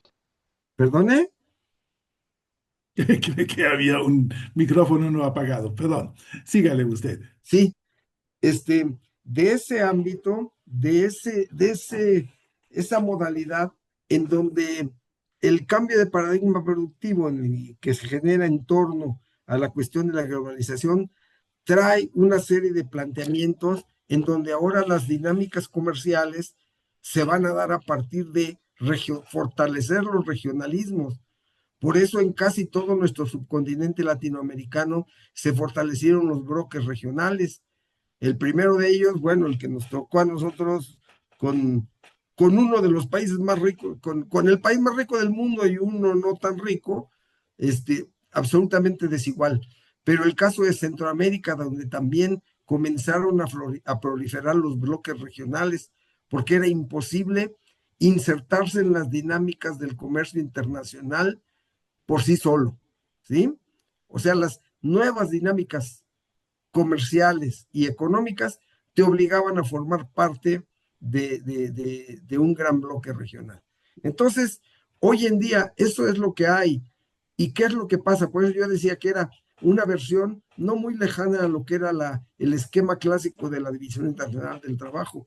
Hoy en día lo que ocurrió también es, dentro de estos bloques, la existencia de desequilibrios y desigualdades entre los componentes. Y estas desigualdades también se dan al interior de las distintas naciones que componen estos bloques. Nuestro caso es muy claro. Aquí hay grandes regiones que están muy vinculadas a la economía dinámica, en el caso mexicano, aquellas que se vinculan o que están cercanas a los Estados Unidos. ¿Por qué? Porque es el mercado natural, con todo y las limitantes que le ponen y las trabas, y hoy son, ¿cómo se llaman? Los impuestos estos que está poniéndole Trump a todo el Los mundo, aranceles los famosos. aranceles, hoy son los aranceles, pues con todo y eso, continúan siendo las regiones más dinámicas, ¿sí? Bien decían por ahí, este, Trump se le ocurrió poner aranceles a los tomates mexicanos, porque son los que más surten al mercado norteamericano. Bueno, pues sigue funcionando aquello, ¿no? A pesar de los aranceles. Entonces, yo creo que estas modalidades donde aparentemente hay formas en las cuales se impulsa mecanismos o vías de contrarrestar esta serie de elementos que ocasionan los desequilibrios territoriales, yo creo que no han tenido la capacidad para afrontar las modalidades que ha desarrollado la operación de las relaciones capitalistas en los contextos locales o regionales. Caso de la alimentación, todo mundo sabemos que las grandes compañías productoras de alimentos a nivel internacional dictan los patrones no solamente de lo que se produce, sino de lo que se consume inclusive, ¿sí? ¿Qué ha surgido en los distintos países como medios de contrarrestar a este tipo de elementos o a este tipo de mecanismos? Bueno, han surgido formas alternativas. Acá en México tenemos el programa Sembrando Vida, que fortalece o que trata de impulsar la producción agroecológica de alimentos, ¿sí? Pero bueno, es un elemento que de ninguna manera tiene todavía las condiciones de confrontar las modalidades que privan en la producción general de alimentos, sobre todo la que dirigen los grandes consorcios, la Nestlé, las mismas farmacéuticas, la Bayer, etcétera, etcétera, ¿sí? Entonces, ese sería mi comentario con respecto a primero de los elementos que por aquí nos dijeron que, bueno, pues en todos lados hay formas de resistencia y formas de oponerse a estos mecanismos de operación, de ese desequilibrio que yo hablaba entre un uso intenso de la naturaleza y a la vez la necesidad de establecer mecanismos que reproduzcan las condiciones del desarrollo social y económico. Lo reitero, la balanza es sumamente desequilibrada y en este caso llevan, digamos, la voz cantante aquellas modalidades, a pesar de que haya planificación y a pesar de que se hagan políticas públicas, sigue siendo una relación muy desequilibrada, no tiene armonía y donde el gran daño lo llevan las grandes empresas, ¿no? Y no se diga cuando hay daños muy directos al, al entorno natural. René Franco, el gran René Franco, que siempre me acuerdo yo de él porque hay un artista por acá Ahí está René. que se llama René Franco. Ah, pues, no sé si tú eres el artista, René, pero hay uno acá. No lo es. Bueno, René es no te oí, Gerardo. ¿René es qué? salvadoreño, pero vive en Pachuca de Soto. Sí, René, fíjate que tienes razón. Pachuca es una de las ciudades monstruo en México. Pachuca tiene uno de los más altos ritmos, tasas de crecimiento urbano que se han registrado en los últimos 30 o 40 años. Yo no sé, René, si Pachuca tiene una creciente necesidad de vivienda. O sea, tienes razón, ahí ocurre un cambio en el uso del suelo muy intenso. Han desaparecido. Yo recientemente abordé una investigación sobre la producción agrícola en zonas metropolitanas y me llevé la gran confirmación de que en Pachuca acabaron con la propiedad social, con los ejidos, en un espacio como de 35 años, lo cual es rápido. O sea, a partir del cambio de la ley agraria, acabó. Hay lugares donde ya no hay ejidos. ¿Por qué? Porque ya se llevó a cabo todo el proceso. Las grandes compañías inmobiliarias compraron ante la existencia, ahí va otro elemento de desequilibrio, ante la existencia de un sector campesino empobrecido que no le quedaba más que como bien capital la propiedad de la tierra, ¿sí? Y en un momento dado, pues hasta esa acabó. Y en Pachuca se autorizaron muchísimas licencias de construcción, pero lo peor es que no hay una demanda de esas casas. No sé si en otras regiones de América Central o en Chiapas a lo mejor, no sé si ocurra un fenómeno que ocurre en todo México, que todas estas fraccionamientos llamados de interés social, una buena parte de ellos están desocupados, ¿sí? Están abandonados, no solamente desocupados, la gente los compró y se va, porque están mal hechos, se inundan, ¿sí? Y no atienden las necesidades. Fueron construidos por ahí donde no hay escuelas para que la población lleve a los niños, por ejemplo. O sí hay, pero están lejísimos, ¿sí? O centros de abasto, centros de salud, es decir, las condiciones no las hay. Y creo que eso pasa en Pachuca, ¿eh? Pachuca, cuando les digo que yo anduve haciendo mi estudio, en efecto, ya está unida prácticamente a la Ciudad de México, ¿sí? Hay sitios en otro espacio, donde a veces una calle nada más, cruzan ustedes la calle y ya se acabó el estado de Hidalgo y están ya en la Ciudad de México, ¿sí? En fin, así pasa pues, y entonces lo de Pachuca sí, si yo creería que es, como yo se los dije también muy al principio de mi intervención en esta serie de charlas que yo participé, que uno de los problemas que a nivel internacional yo identifico y como la marca de la dinámica territorial en la sociedad contemporánea es la urbanización. Y la urbanización ustedes la encuentran por todos lados literalmente. Y la urbanización rige también la dinámica de los espacios rurales hoy en día, ¿sí? Los mete dentro de sus jerarquías territoriales. De ahí es donde se ha fortalecido esta categoría de lo periurbano o lo urbano, ¿sí? En fin, bueno, aquí hay dos que más o menos se contemplan. Sí, tienes razón. Alguien hizo, creo que fue César, que hablaba de Brasil y los incendios que generaban después bonos de carbón. Ujú. Sí, o sea que ahí también le encontraron que ¿cómo se llaman? Los riesgos y todos este tipo de supuestos accidentes no eran tan accidentes, ¿eh? Sino que alguien le encontró la cuadratura al círculo, como se dice, y le encontró un beneficio, ¿sí? Miren, y lo ligo con una de las últimas que por aquí me hicieron, de cómo había también la tendencia en las distintas naciones a presionar a los gobiernos nacionales a que declararan zonas de conservación para después, a través de ser siniestradas, eran rápidamente ocupadas por un cambio de uso del suelo, generalmente habitacional. Acá en México, la tercera ciudad, que es una ciudad muy grandota, una ciudad bonita, Guadalajara, ocurre eso. Guadalajara tiene un bosque hacia el norte, el bosque de la primavera, que casualmente cada época de verano, antes de las lluvias, se incendia. Se incendia, acaba con una buena parte de la vegetación y casi de inmediato viene una declaratoria de cambio del uso del suelo, ¿sí?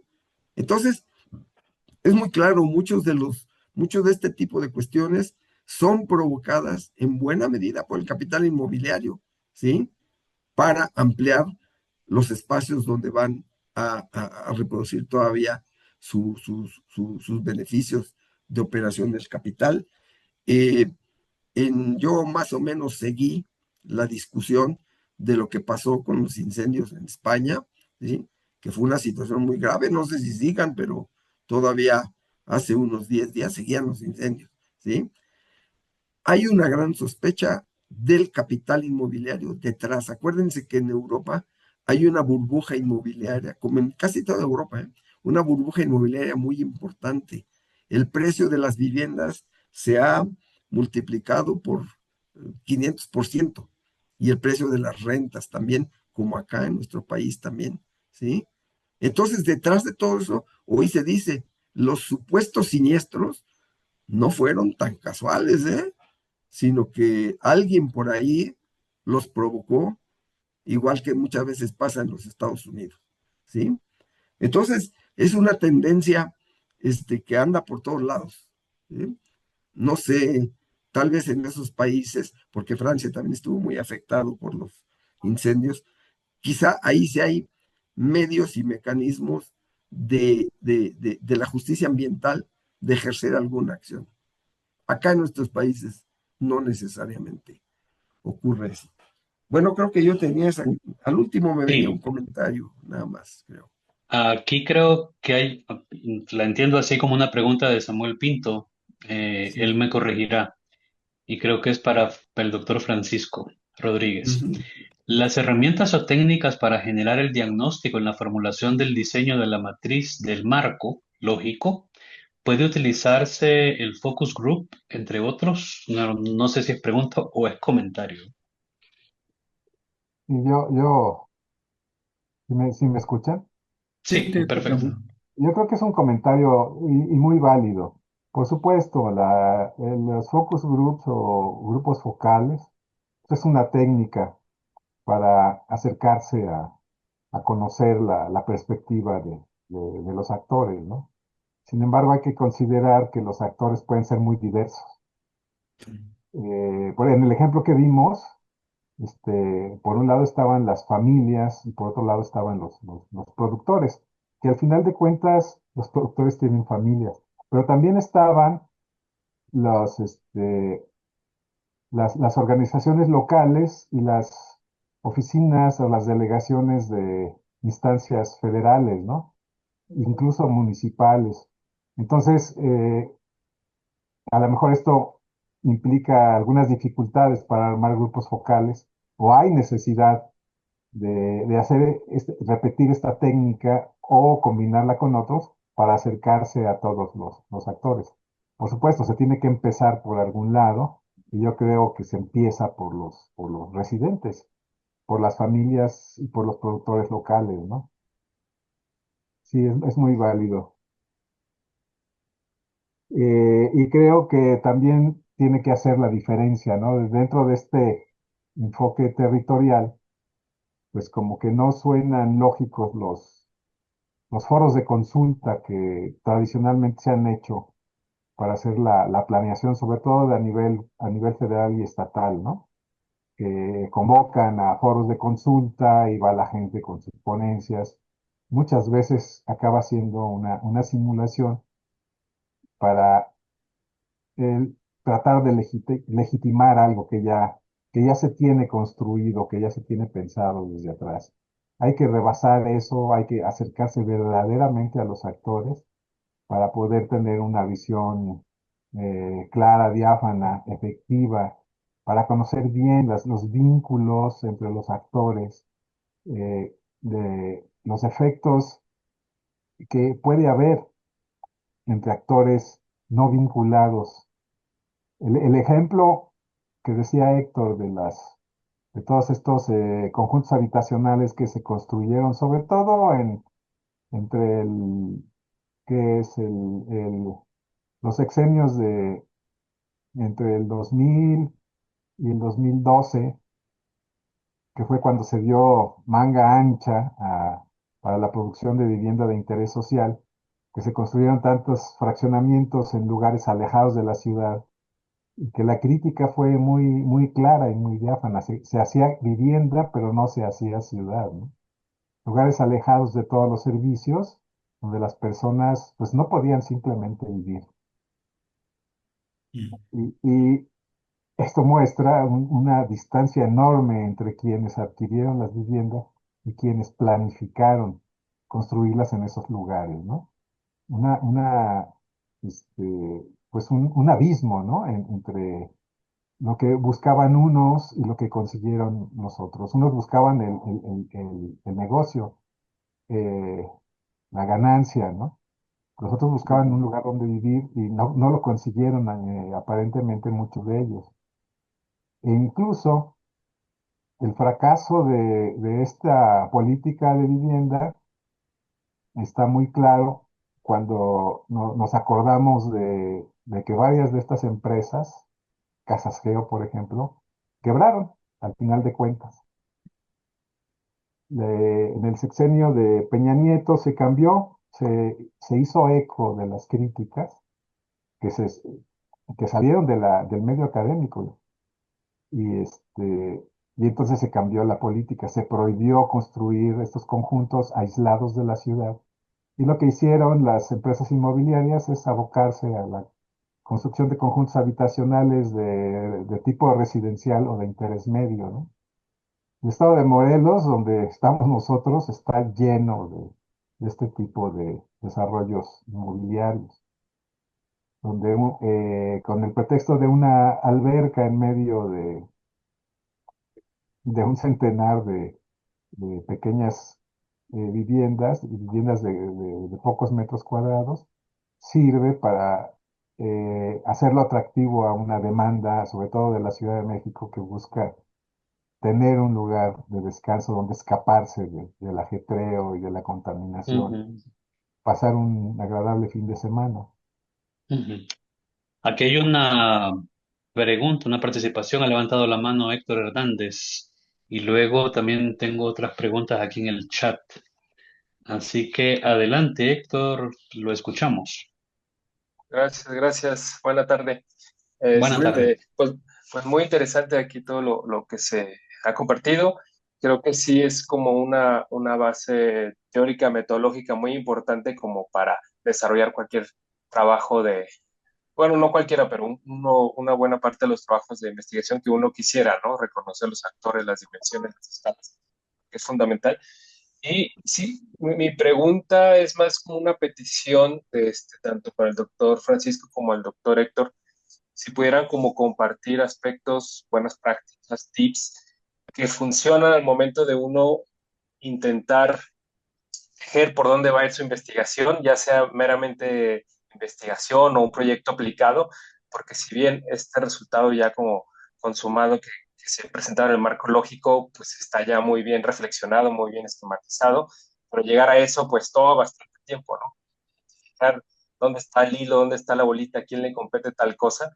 Entonces es un poco la invitación a ver si nos pudieran como compartir algunas buenas prácticas que les ha funcionado en el desarrollo de sus proyectos de investigación, también dando por hecho que son, pues, muchos de estos son situaciones o fenómenos que están en una disputa, en una tensión, hay hasta una cierta desconfianza, es difícil conseguir todas las voces representativas porque de alguna manera son actores contrapuestos muchas de las veces, ¿no? Entonces, es difícil acceder a todo eso. Entonces, un poco más como cuestiones de experiencia de ese tipo de tips. Muchas gracias. Muchas gracias, Héctor. Adelante, doctores. No sé quién quiere contestarle a Héctor o los dos. Nos turnamos, se turnan, mejor dicho. A ver, Francisco acababa de intervenir, ahora quisiera yo tantito. Adelante, doctor. A ver, lo que dice mi tocayo Héctor Hernández, que por cierto se llama como un exdirector del CRIM, que yo pensé que estaba el exdirector aquí tomando el diplomado también.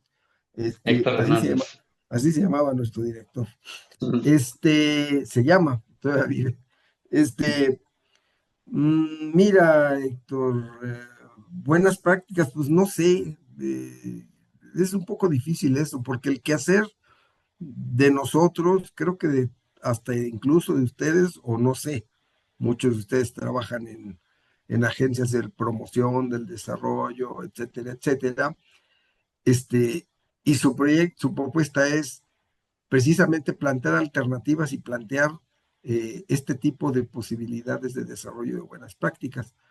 En el caso de nosotros, más bien es un poco analizar qué tan real son las condiciones en las cuales las acciones o las modalidades productivas o la manera en la cual se establecen las dinámicas de ocupación del suelo para espacios poblacionales son o no los adecuados, ¿sí?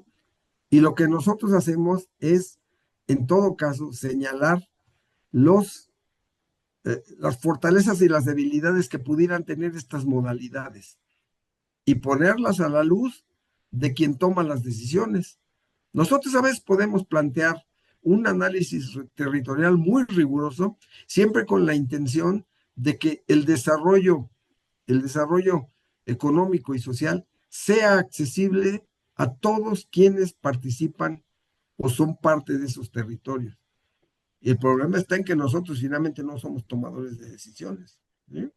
Nosotros podemos hacer las mejores, proponer las mejores prácticas, pero pues pueden ser. Y yo por ahí voy a remitirme a una preguntita que se quedó, que la hizo, déjenme ver, aquí lo tengo anotado, la hizo Eduardo Eli Luna. Habló del Tren Maya y creo que ese es uno de los mejores ejemplos sobre esta cuestión donde yo traté de llevar el hilo conductor en mi exposición de cómo el desequilibrio y la desigualdad de quienes intervienen en un territorio puede inclinar la balanza más para un lugar que para otro. Lo de Tren Maya es un término paradigmático. El Tren Maya fue planteado como una medida que iba a impactar positivamente en el territorio de la península de Yucatán, desde mi punto de vista, ¿no? Comenzando por la enorme destrucción que ocurrió en las selvas del sureste mexicano, concretamente en los estados de Campeche y Yucatán. No sé si Chiapas, creo que también un poquito, pero bueno, sobre todo Campeche y Yucatán. Y volvemos, en este caso, en un momento dado, a hacer un análisis. Verdaderamente ese plan que aparentemente tenía unas medidas de incluir aquellos que han estado rezagados de los beneficios del desarrollo, los ha tenido. Para mí va a ocurrir lo que ocurre en el esquema clásico de la implantación de los capitales en zonas turísticas. Llegan los grandes consorcios, los tour operadores, ¿sí? Que son los que se llevan la cuchara grande, o más bien llevan la cuchara grande para sacar la mayor cantidad posible. Y eso es decir, el Tren Maya finalmente incide en uno de los polos turísticos que ya estaba súper saturado, el caso de la Riviera Maya, ¿sí? Y va a incrementar, además del daño ambiental que ocasionó, digo, porque necesita uno estar ciego o como decimos acá, hacerse güey de que nada pasa, ¿sí? No, sí pasa, sí ha pasado y quién sabe qué vendrá. Este, eh, Ahí es donde yo digo que sigue muy presente este desequilibrio de quienes actúan en los territorios, ¿sí? A mí particularmente no me convence ese tipo de cuestiones. Habrá que ver cómo las cosas en nuestro país han cambiado, pues sí, a raíz de un gobierno actual y el anterior que tiene una orientación o un sentido distinto. Eso sí, un sentido muy distinto.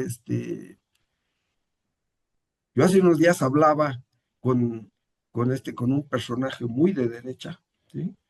Hablo con ellos porque pues algo más o menos se entera de por dónde van las cosas. Muy de derecha, que hablaba y que decía, es que no es posible, están haciendo picadillo este país y tal y todo esto. Ya verán en las elecciones. No, estos gobiernos van a seguir todavía mucho tiempo porque han ido por otro lado, han ido a atender otra serie de necesidades y de requerimientos de habitantes de las regiones que han estado muy rezagados, aquellos que siempre han estado abajo, que siempre han estado en el sector más desequilibrado, que es, pues, no sé, la población rural o la población urbana marginalizada, ¿sí?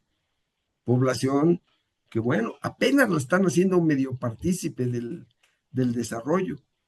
Entonces, así es, igual pasó, yo elegí el caso del Tren Maya, pero igual pasa en otros ámbitos, donde se ha interpuesto el turismo, por ejemplo, como el eje de un desarrollo regional. Ya sabemos cómo son esas intervenciones turísticas en todo el mundo, ¿sí? En fin, Ujú. ese comentario quería hacer. Muchas gracias, doctor Ávila. Doctor Rodríguez. Y bueno, antes de continuar con lo de Héctor Fernández, yo quisiera decir, aunado a lo que dice Héctor Ávila, el compañero Héctor Ávila, que bueno, yo creo que lo que estamos viendo es que se soslaya la importancia de la protección del medio ambiente. Y esto es, al parecer, generalizado. Se sobreponen objetivos políticos o económicos y no se toma verdadera conciencia por ejemplo, los efectos del cambio climático. Las lluvias de este año han causado inundaciones en muchos lados, ya han provocado una cantidad de problemas. Y bueno, ahí están, ¿no? Ahora se va a actuar de manera atrasada para resolver algunas cosas. Y en el caso de Tren Maya, pues yo lo que vi, además de la discutible formulación del proyecto, porque no se observó el impacto ambiental, también vi mucha prisa. Y luego, actores, los militares construyéndolo, que no sabemos hasta qué punto tienen internalizado la idea de la conservación ambiental, ¿no? Este, en fin, creo que ahí nos falta mucho. Luego, todavía tenemos el presidente de Estados Unidos, el Donald Trump, que no quiere ver la realidad, ¿no? La realidad del daño ambiental, del cambio climático, sino este, lo ignora. Bueno, ok, Perdón, había por ahí una cuestión que sí me interesaría. pero déjame Este, terminar perdón, discúlpame, Francisco. Yo Todavía pensé que falta. había. nada más a lo que preguntaba Héctor, desde cuáles son los tips para hacer la investigación. Ujú. Bueno, yo creo que el punto de partida es conocer el estado del arte, qué teorías hay, cómo se han resuelto investigaciones parecidas. eh, es básico. Y después, a partir de eso, hay que escoger un punto de partida para hacer el trabajo ya empírico, ¿no? Sí, Esto, en la medida en que se pueda acertar en ese punto de partida, qué es cuál es el núcleo de la problemática? ¿Quiénes están involucrados en ese núcleo? ¿Quiénes son los más afectados? ¿Quiénes son los que aparentemente, por lo menos, están produciéndolo, ¿no? Ahí hay que buscar el punto de partida.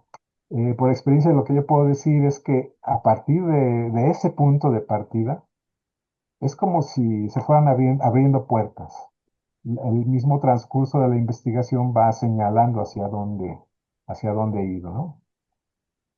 En una investigación que hemos estado trabajando con el colega Guillermo Olivera en los últimos 2 años, 3 años, nos propusimos estudiar las periferias en la zona metropolitana de Cuernavaca y la zona metropolitana de Cuautla, para ver qué había de nuevo y cómo se estaban desarrollando, si es que lo estaban haciendo, ¿no? Cómo estaban evolucionando. Y encontramos pues, que había mucho crecimiento de asentamientos populares, la mayoría de ellos irregulares, y en menor medida estos desarrollos habitacionales del sector inmobiliario. No, identificamos tres colonias en particular y nos pusimos a trabajar en ellas, entrevistando a la gente, a los ayudantes municipales, etcétera, etcétera. Y eso nos llevó al problema de lo ejidal, porque finalmente muchos de estos asentamientos están sobre el suelo ejidal. Y la pregunta, ¿por qué los ejidatarios venden sus tierras? Entonces, que acabamos trabajando con ejidatarios, que por cierto son muy difíciles. Los dirigentes, las autoridades son muy herméticos. Los ejidatarios hablan mucho, pero no dicen tampoco mucho. Encontramos visos de corruptelas por todos lados. Y con la dificultad de que no se pueden documentar porque no hay suficientes evidencias, ¿no? Pero ahí están los trabajos. Estamos construyendo un libro que esperemos que se publique el año que entra, donde están los resultados de su investigación. Pero eso es lo que podría decir al respecto. Una Muchas vez gracias, encontrado doctor. el hilo, ¿sí? Ujú. Una vez encontrado el hilo, la madeja se va desenredando. Sí, es que aprovecho porque también Jonathan Vázquez, que nos acompaña desde Ujú. Escuintla, Chiapas, comentaba, bueno, la pregunta que lanzaba era qué hacer frente a estas contingencias regionales que estamos viviendo, ¿verdad? Lo que mencionaban ustedes de las inundaciones y todas esas cuestiones, pero yo creo que el doctor Francisco más o menos ha respondido cuando dice, bueno, tenemos que estudiar a los actores, tenemos que atender también o revisar lo que se ha escrito, la resolución de otro tipo de problemas o de problemas similares a los que se enfrentan regionalmente o en las localidades. Doctor Héctor Ávila.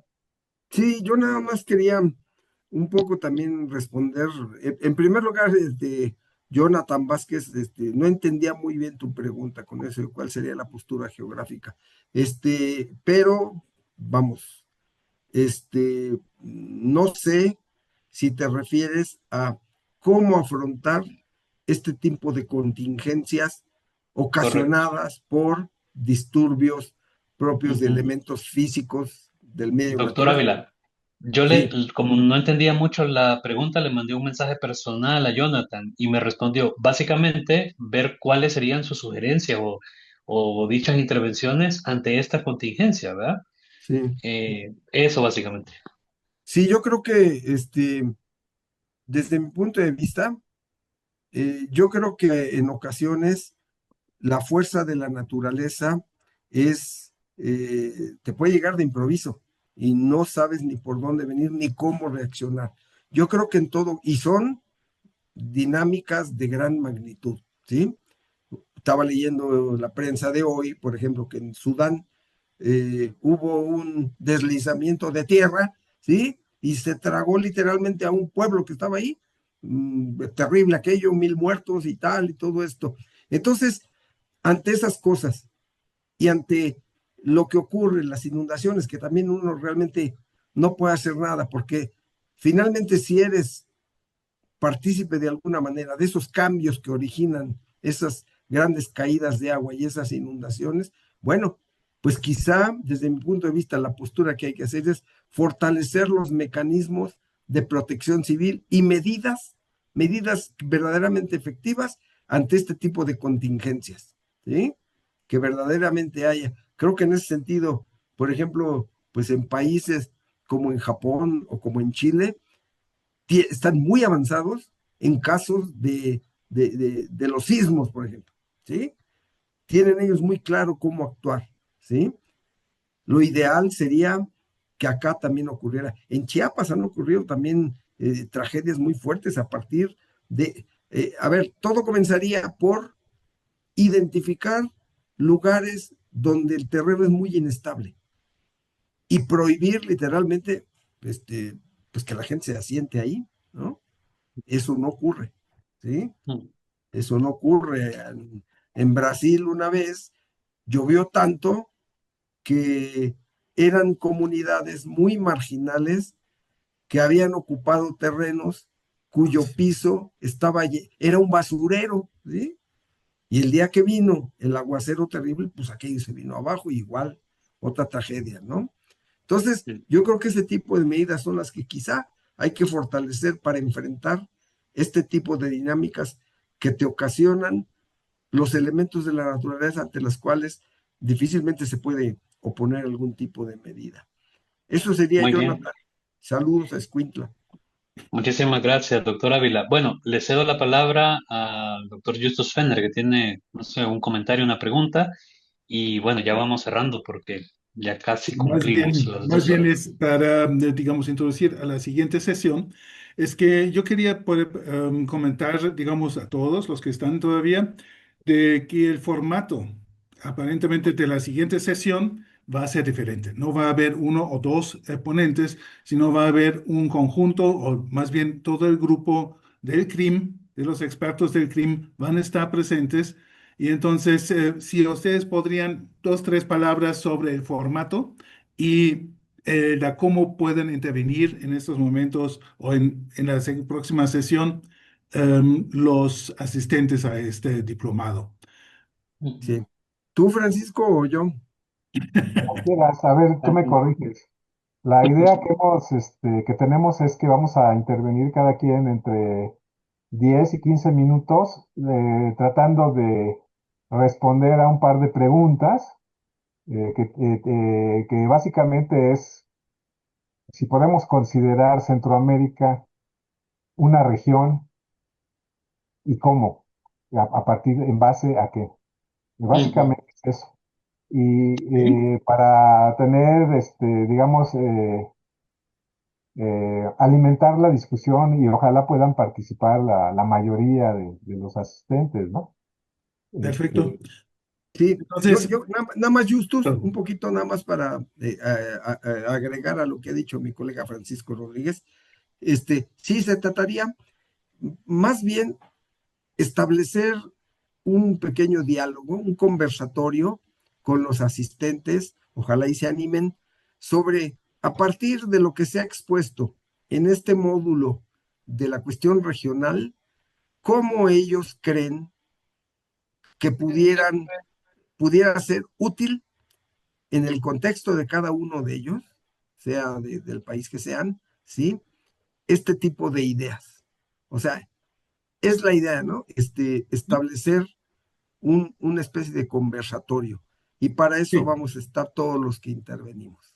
Sí, entonces muchísimas gracias por la breve explicación. Así que yo paso en realidad, digamos, este deseo hacia todos los que están todavía ahorita conectados con nosotros, que vayan pensando, es decir, el próximo jueves va a ser esta sesión de, pues, más bien conversatorio, ¿no? Y Ujú. que vayan pensando en sus preguntas, precisamente cómo creen que podría ser útil lo que hemos escuchado, visto, en estas 8 sesiones y realmente darle, digamos, un punto final, una redondez al tema que podría, digamos, ser el punto final de este primer módulo, ¿no? Así que Listo. muchísimas gracias a ustedes dos. Entonces, la próxima sesión es el jueves en 2 días, hacia una definición integral, ¿no? De la región centroamericana. Así que ahí está la invitación. Y entonces nos veremos en 2 días. Y no me queda más que agradecer a los dos ponentes de hoy y a todos los que han estado presentes y han hecho sus preguntas. Y no quisiera dejar pasar nuevamente para mañana. Muchas felicidades. Disfruten la fiesta en el CRIM y por favor un gran saludo al doctor Lozano. ¿Cómo no? Muchas gracias, Justus, muchas gracias, Gerardo, por Al tu contrario, conducción. doctor, un gusto. muchas Y gracias. bueno, Doctor Flante, hasta se el cuida. próximo Nos vemos el jueves. jueves.